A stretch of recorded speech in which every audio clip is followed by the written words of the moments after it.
For Hercules' ninth labor, Eurystheus asked Hercules to bring the belt of Hippolyta. Hippolyta was this Amazonian queen, and he wanted this belt for his daughter as a gift for her birthday. So, of course he's gonna exploit Hercules because he can. This belt was given to Hippolyta by Ares because she was the best warrior of all the Amazons. For Ares, it doesn't matter if you're his child, if you're Greek, if you're not Greek, if you're a good warrior, if you cause wars, and you can fight well, he will have respect for you, basically. The reason why Amazonians are called Amazonians is because in Greek, apparently that means the one-breasted one. Because they thought that the breast would get in the way of spear throwing or bow and arrow shooting, so they would cut off with whichever one depending on which hand was more dominant for them. They did have children. They only kept the girls though. They either abandoned or killed the boys, I'm not quite sure. Or just kept them for future generations of Amazonians, but they never raised them. They only raised the girls. So when Hercules went with his volunteers again on a ship to Hippolyta, he had a little meeting with Hippolyta and he told her, hey, you know, I have to do these labors. And I was wondering if I could take that belt because the king wants me to. And Hippolyta was like, you know, you're a good warrior, I've heard of your deeds. Sure, I'll give you the belt, why not? So it was going really smoothly for Hercules, hardly a labor at all. But Hera didn't want that to happen, and she's like, hey, you can't get off that easily, that's bullshit. So she disguised herself as an Amazonian, and with the Amazonian she convinced them that Hercules was there to kill their queen. So they rallied up, grabbed their armor, and charged towards Hercules and Hippolyta. Hercules saw what was happening and thought Hippolyta was tricking him. But this must be a trap, you know? It's too easy. She's just handing over her belt that she uses to hold all her weapons. Like, this belt that was given by Ares. Come on, it's too easy. So he killed the queen and ran away with the belt and his band of volunteers, whichever one survived while they were battling towards their ship to get away. So they had a great battle until they finally reached their ship and ran away towards the king Eurystheus. For Hercules' 10th labor, he had to bring the cattle of the monster Geryon. Now Geryon was the child of two very powerful monsters. One of them was Chirseor? I can't pronounce that. And Kalerho. So Geryon was really powerful, and he had these cattle that he loved, and Hercules needed to bring them. Geryon lived on the island of Erythea, which was the boundaries of Europe. And for ancient Greece, that was considered to the end of the world. Now, he herded these red cattle, and these red cattle were guarded by Cerberus' brother, Orpheus. Orpheus was only a two-headed hound, not as powerful as Cerberus, but still pretty bad. When Hercules arrived at the island, he beat up Orpheus with his club, which he usually uses. Now, just as Hercules was escaping with the cattle, Geryon attacked. Hercules knew he couldn't fight him with hand-to-hand combat, so he shot Geryon until he finally died. Now, it was harder for Hercules to actually herd the cattle and bring them to Eurystheus than it was to get them, because they were very hard to control, and it was pretty far where he was in order to bring it to Eurystheus. A lot of them got away, you had to get them back, and two sons of Poseidon wanted to steal them, some of them got loose and he had to get them back. It was a huge mess. So at one point he had to entrust these cows to Hephaestus so he could go find the other ones, but it took so long. When he finally got all of them back, it took forever for him to do that. Hera was like, nope, and smited down. This cattle spread everywhere.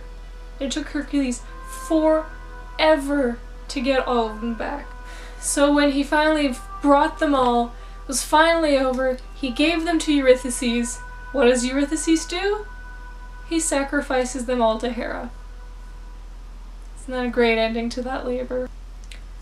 So Hercules' 11th labor is my favorite labor. It's the one where Hercules has to use his brain instead of his bronze. He doesn't battle anyone, and he just has to outsmart people, basically.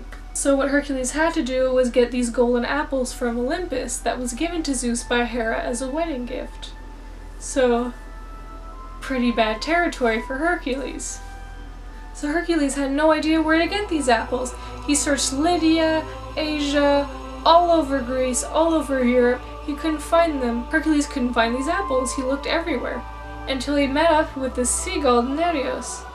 Now, he knew all the gods knew where these apples were, so he pinned down this god until the god told him where the apples were.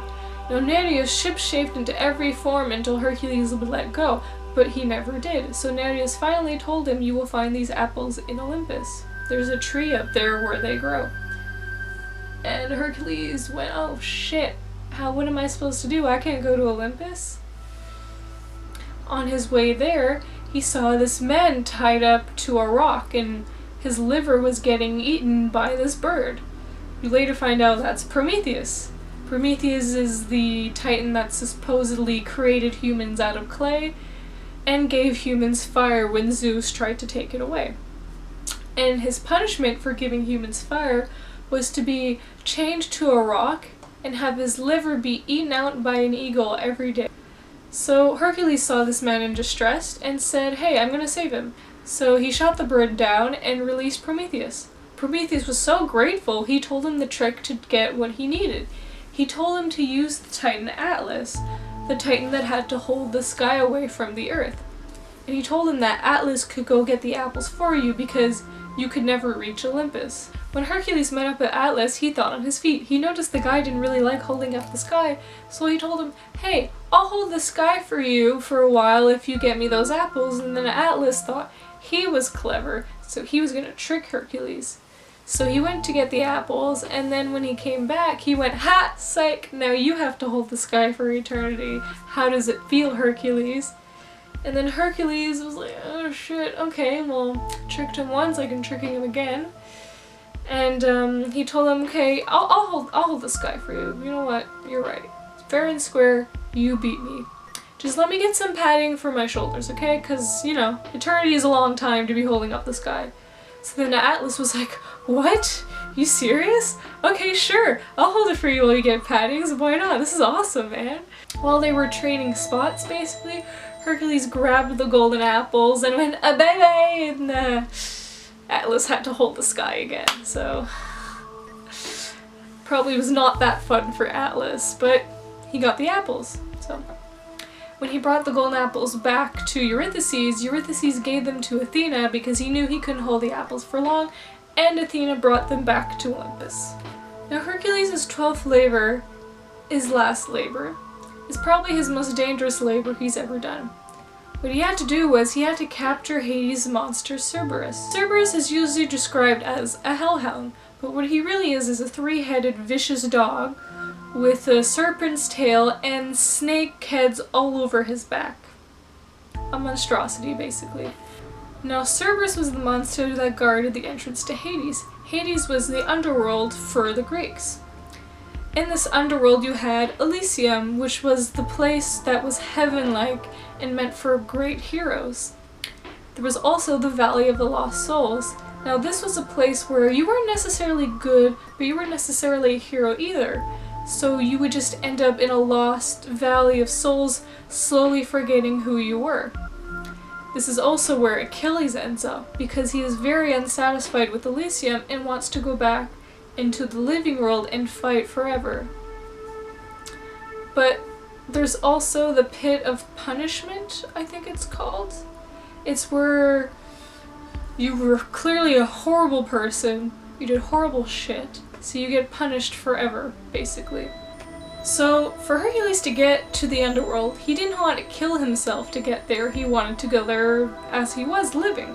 So he went to Laconia, which is a place where the Spartans labor, inhabit, and grow their culture. And he went through this cave entrance that led him to the underworld. In this cave entrance, he encountered monsters, ghosts, heroes alike, until he was met up by Hades. And Hades was like, "You're not dead, what are you doing here?" And Hercules told him, "This is my last labor, man. I gotta take your monster." And then Hades went, "Okay, sure. I'll let you take my monster, but only if you can do it with your bare hands." Hercules went, "Okay. It's kind of nice of you. Clearly there's strings attached. Okay, I'll do it." So when Hercules met up with Cerberus, it was this epic battle. Hercules almost died trying to capture this beast. His tail kept whacking him, the 3 heads kept trying to kill him, until he eventually, with almost his last breath, finally captured Cerberus and brought him to Eurystheus, thus finally finishing his last labor. Now after his last labor, he did not become immortal yet. You know, it was just part of the prophecy. So Hercules said, okay, sure. He was finally happy, you know, life was simple for him. He met this beautiful new woman. Everything was good. But this woman tried to murder him.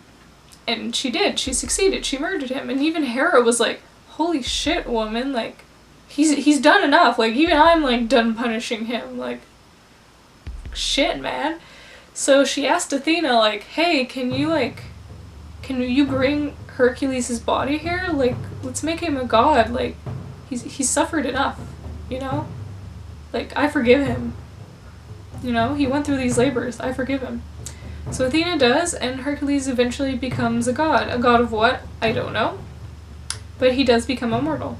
Thus concluding Hercules' major journey. He does have other journeys, but the 12 labors is his major journey. So thanks for watching, guys. I hope you enjoyed it, and if you like this kind of thing, I might do it again in the future. It's pretty long though. It's actually harder to do than reviews. I don't know why. But if you guys like it, you know, I'll think of doing another one. You know, put a suggestion down in the comments or tweet me, whatever kind of thing you want to do. I mainly know Greek mythology, but you know, I'll do research if I really want to, and I'll make a video if you guys want. So, hope you guys had a good day, and I'll see you in the next video. Bye!